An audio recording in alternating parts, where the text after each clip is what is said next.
Say yes to new beginnings. Yes. Say yes to new beginnings. Yes. Say yes to. Yes. Now, yes, considering the fact that you read law, how did your parents, because I mean, when you jumped into, or when you delved into journalism, you know, you were not married then, so I mean, your parents, to an appreciable extent, could still say one or two things. How are you able to convince them that after sending you to school to study law, then you came out and then you were plunging into journalism? How easy was it for you to navigate that stuff that time?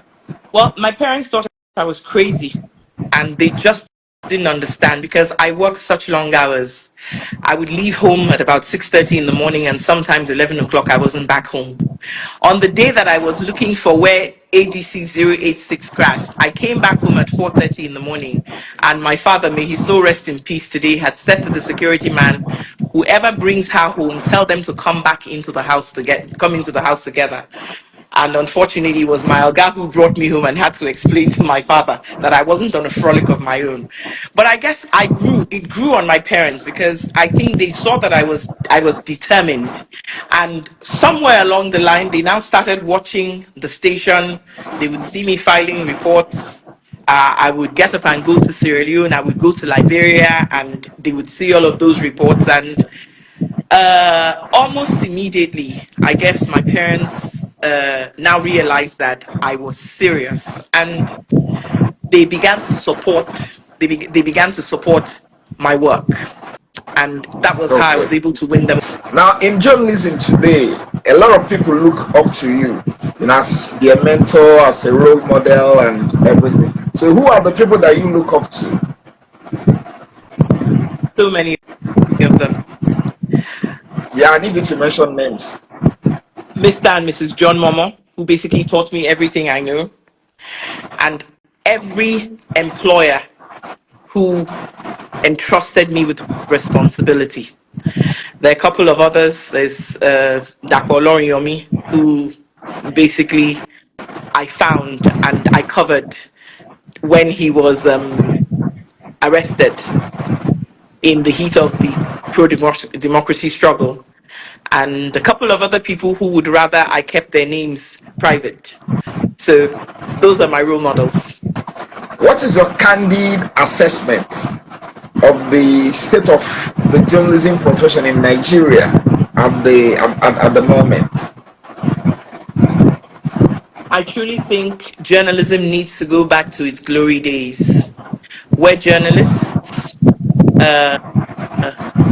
where journalists basically put in more work, and where journalists basically lead by the power of their example, especially senior journalists for others to follow. Because of the fact that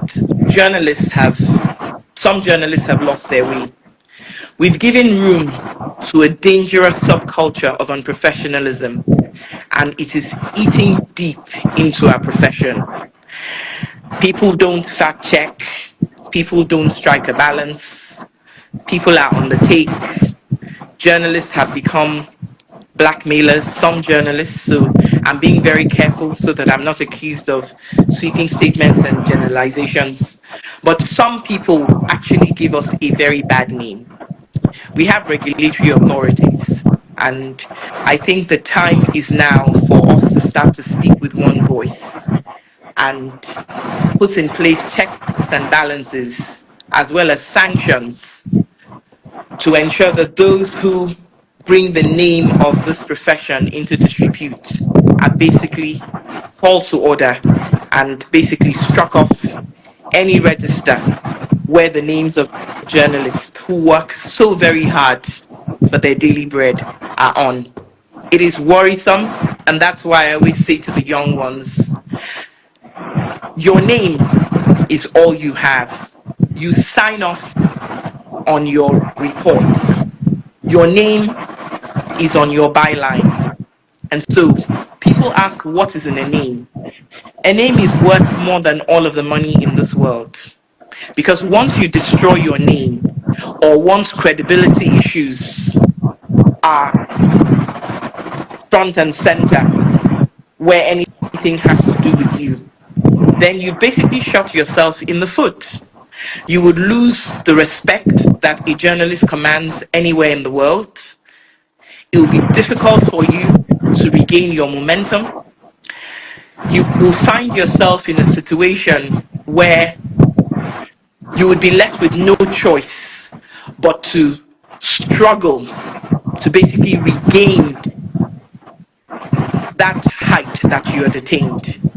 But I truly hope that people can come together and keep this in the consciousness of every professional body that has to do with journalism and broadcasting, to ensure that we clean up this profession and redeem our image before a lot of people who basically do not want to have anything to do with Nigerian media because a few basically have shortchanged us so badly. Journalism has done so much for you. What has journalism not done for you? Journalism has done so much for me, in the sense that I have worked very hard to remain in the practice of journalism. It has given me fame, some of some I don't need. It has basically put me in a glass bowl for which I'm very conscious of, and I ensure that I do not fall below expectations. So, in as much as it looks like, yes, it has done things for me, it hasn't done for me what it should not have done for anyone who has been consistent, who has been conscientious, who has been passionate, and who has remained or who has tried to remain professional in the course of her work. Have you found yourself working extra hard, in order to get to where you are as a woman? Or have you been doing what, everybody's doing in the profession? Has your gender in any way affected your output as or contributed to your output as a journalist? Or are you just doing what every other person is doing, irrespective of gender and stuff? I don't think my gender has enhanced my career, and I don't think it has stood in the way of my career. I determined from the get go that I was going to make a difference. So it meant that I had to work very hard because I was a new kid on the block who had no experience. So that on its own had put me in the frame of mind to excel. I didn't look at it as a gender thing because, as I said, I was a novice. I didn't know anything. And I came into a profession where there was so much to learn. And I determined that I was going to work very hard. So, since I determined from the very beginning that I was going to work very hard, every day it just made it easy for me to work harder. Working hard became a way of life. And once you get used to doing something, it becomes second nature. So it wasn't cumbersome. I don't remember ever facing any challenges because I was female or because of my gender. One or two occasions, there were prejudices or biases, but then my actions and my determination basically cleared the doubts of those who tried it and didn't get away with it.